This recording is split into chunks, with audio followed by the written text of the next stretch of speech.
It's empty now. You see at peace a place where once great gut battles raged. A season's past, but before forgot, think back those moments, glorious, when voices, many thousand strong, proclaimed a Western team victorious.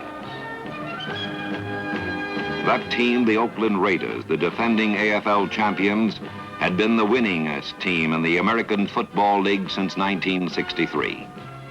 In 1968, they became an undisputed powerhouse, gaining more yards and scoring more points than any other professional football team. And they did it with style. They could be gracefully spectacular.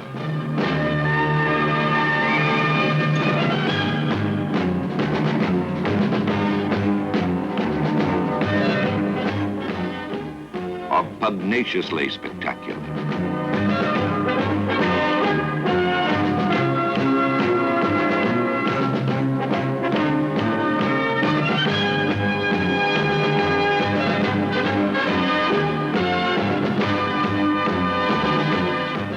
Either way, they put the points on the board.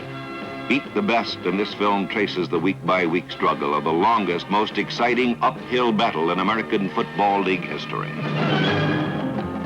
A winning preseason was sweetened by a victory over their frustrated West Bay rivals, the San Francisco 49ers.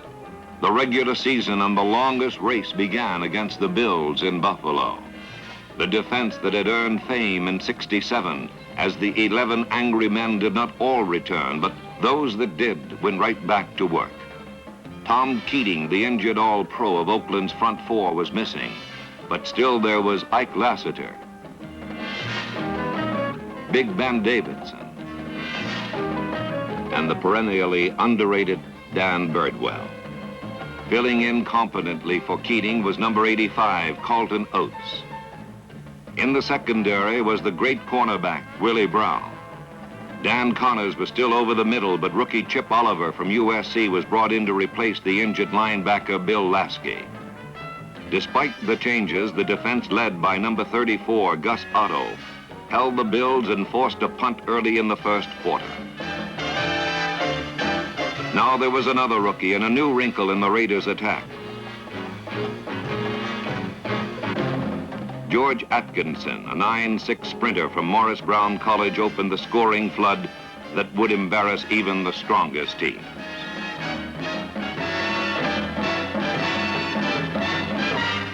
In '67, the Raiders' offense was criticized for lacking an outside pass receiver with exceptional speed. In their league debut of '68, they showed that criticism no longer fit. Quarterback Darryl LaMonica had a healthy Warren Wells at split end. That meant burning speed, good hands, and defenses would have to open up and respect the deep threat. Buffalo learned the hard way. The offensive line was sound with tackles number 76, Bob Swias,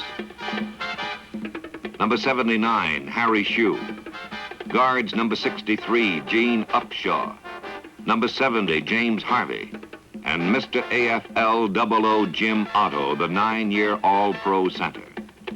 Fullback Hurett Dixon was back supplying the power running, while a speed specialist named Larry Todd gave the Raiders that breakaway threat. From their premier performance, it looked like the defending AFL champions would breeze easily to an undefeated season. The fine play continued in their next game against the young Miami Dolphins. Versatile Pete Banaszak was outstanding. Behind number 65, Wayne Hawkins' key block, Banaszak scored one of his 2 touchdowns on the very field that he played his college ball for Miami. At the Astrodome, the Houston Oilers defense slowed down the high-scoring machine, but a defensive touchdown by Oakland's Dave Grayson turned the game into a 24-15 triumph. Grayson would make 10 interceptions in '68 and lead the league.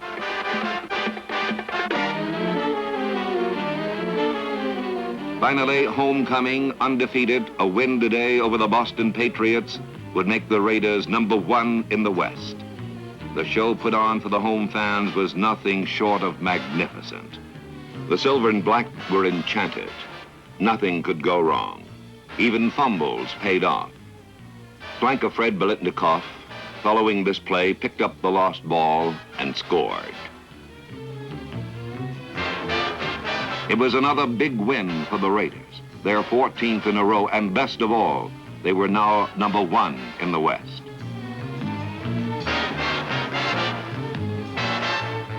But it was to be the last time that they would hold that number 1 spot alone. In the next 2 weeks, the Raiders would sink to 3rd place.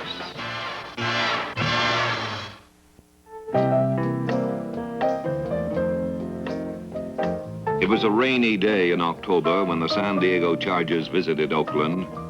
The Chargers had number 19, Lance Allworth, and he was good, too good.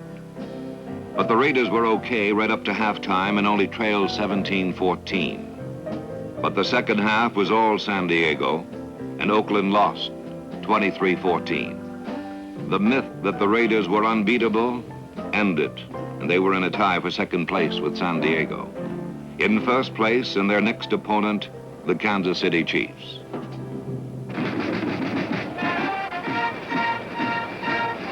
In Kansas City, Missouri, the Oakland Raiders suffered their most humiliating defeat. The Chiefs' receivers were all injured, so they relied purely on running. In fact, they set records for the most running and fewest passes in one game. But first, the Chiefs strangled the Raiders' offense. Then Kansas City mutilated Oakland's defense.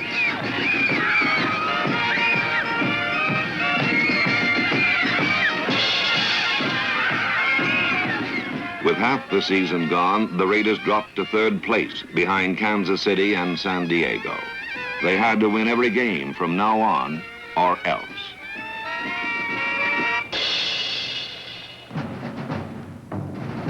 The demoralized Raiders returned home to face the upstart Bengals and their rookie sensation, number 18, Paul Robinson. It looked like Oakland's days of glory were over. But enough.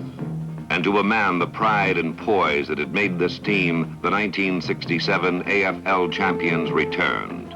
And from then on, the Bengals never had a chance. The overconfidence of a long winning streak was gone, and the Raiders were reborn and rededicated. The test of this new dedication came quickly. The first place Chiefs were in Oakland. But this time the Chiefs' running game was hell. With his runners in check, Glenn Dawson was forced to go to the air, but under pressure. And so were his receivers. The Raiders took over and quickly scored on a LaMonica hookup with Wells. But the Chiefs matched this, and it was an even game after 1 quarter. What followed can only be described as the Oakland Raider phenomenon. The devastating ability to score a cluster of points instantly. 24 points in the second quarter. 2 Banaszak plunges set up by long gains. One by Hewitt Dixon on a swing pass. The other by Fred Biletnikoff. The 82-yard gain by Biletnikoff was the longest non-scoring play in Raider history.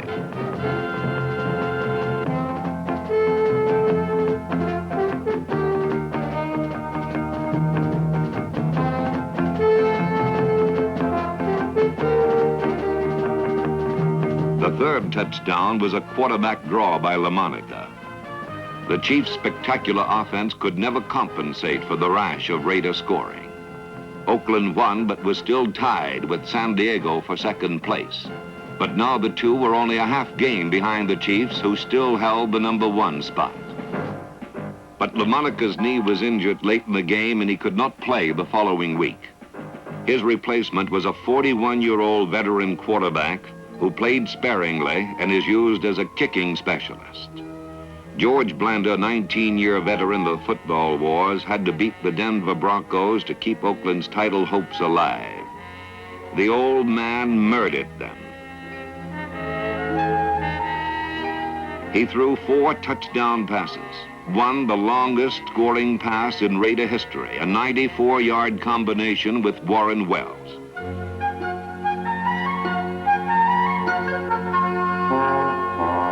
Not only did the Raiders win convincingly, they performed an important ritual in the mile-high city. A rookie running back was blooded. His first touchdown as a professional, a 64-yard burst, went unheralded. But 1 week later, in the most famous game played in 1968, the local boy from Oakland with the most unassuming name would become the most famous person never seen in the greatest game that never ended.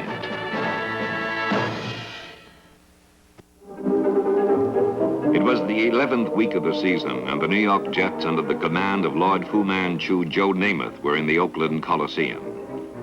It was a battle between the two most explosive teams in professional football. Perfect execution like this tight end screen to Billy Cannon for a touchdown was the standard.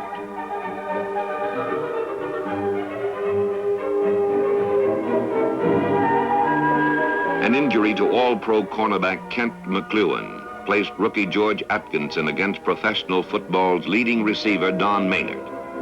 Atkinson got an instant education. The lead changed back and forth 6 times before the score was finally tied at 29-all. Then the Jets' Jim Turner kicked a 26-yard field goal, and the Jets had the lead with 1 minute 5 seconds left. New York kicked off to rookie Charlie Smith, who couldn't make it out of bounds. 1 minute and 1 second left. While Charlie Smith gained 20 yards, the network televising the game made the classic blunder that seeded a new expression into the American language. NBC turned off the uncompleted game in favor of a kiddie special called Heidi. Only the sellout crowd of 53,000, the radio audience and West Coast television, were aware of what followed in the now famous Heidi Bowl. New York was penalized 15 yards for face masking. Then that Oakland phenomenon began with only 50 seconds left. Millions of television viewers never saw the rookie from the University of Utah named Smith become a hero in his own hometown.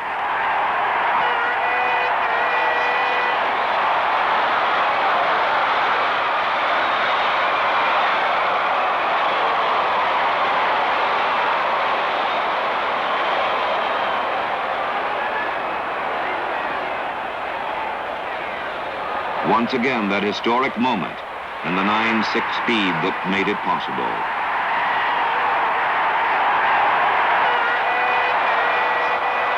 And still 42 seconds left. Mike Eischeid kicked off. Earl Christie bobbled it. Then his own man, number 30, ran into him, and he fumbled. Preston Reidelhuber pounced on the loose ball in the end zone, and the Oakland Coliseum became an enormous secret love-in called the Heidi Bowl.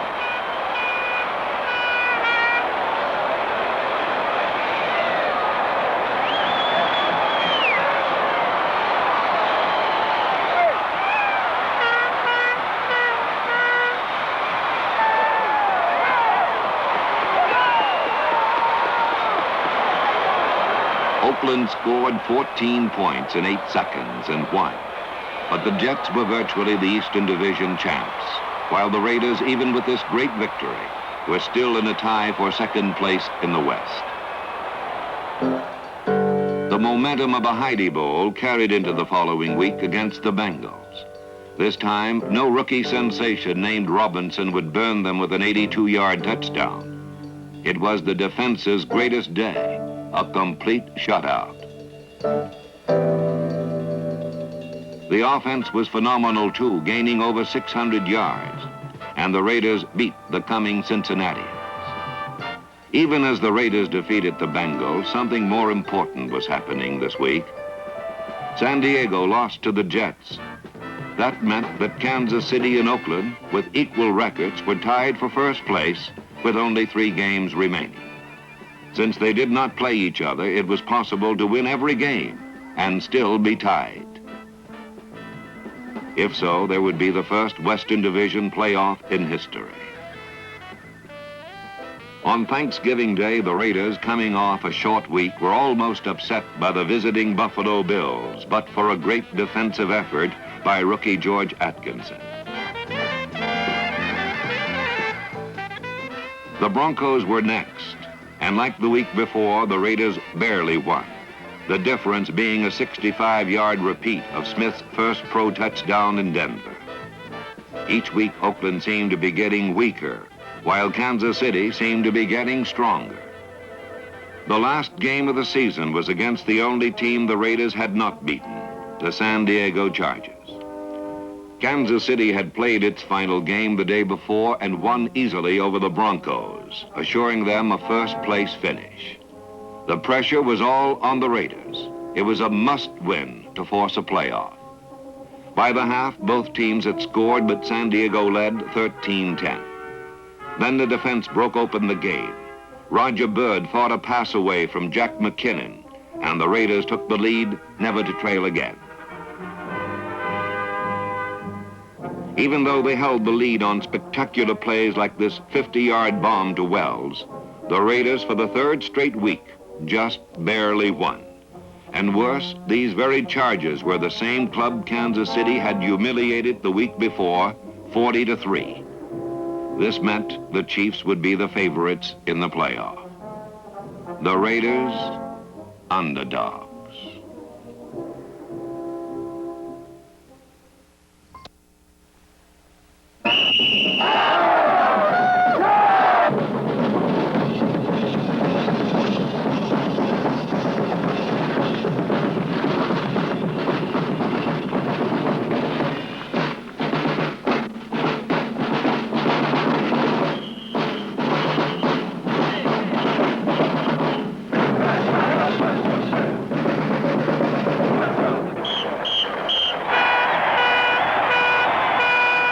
The Oakland game plan was simple. Score quickly through the air and force the favorites to play catch-up football and abandon their strength, ball control. The plan worked perfectly the very first time Oakland got the ball. Now the defense had only to hold the Chiefs' vaunted rushing attack and they would be home free. Done. Still the first quarter, and again Oakland went into the end zone for a 14-0 lead. The last play of the first quarter was a post pattern to Biletnikoff, and before the Chiefs knew what hit them, they trailed 21-0. In the second quarter came the defense's finest moments of 1968. The Chiefs drove inside Oakland's 5-yard line twice, and were denied touchdowns both times.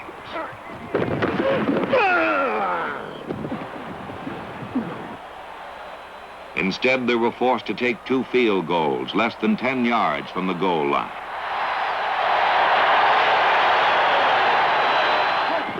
With only 28 seconds left in the first half, Fred Biletnikoff took the game completely out of reach.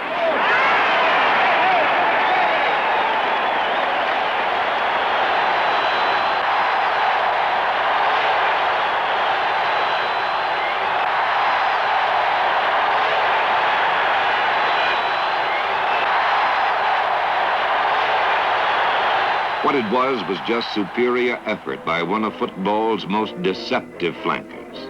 The moves made on All-Pro safety Johnny Robinson were phenomenal. But the rest, that was pure desire.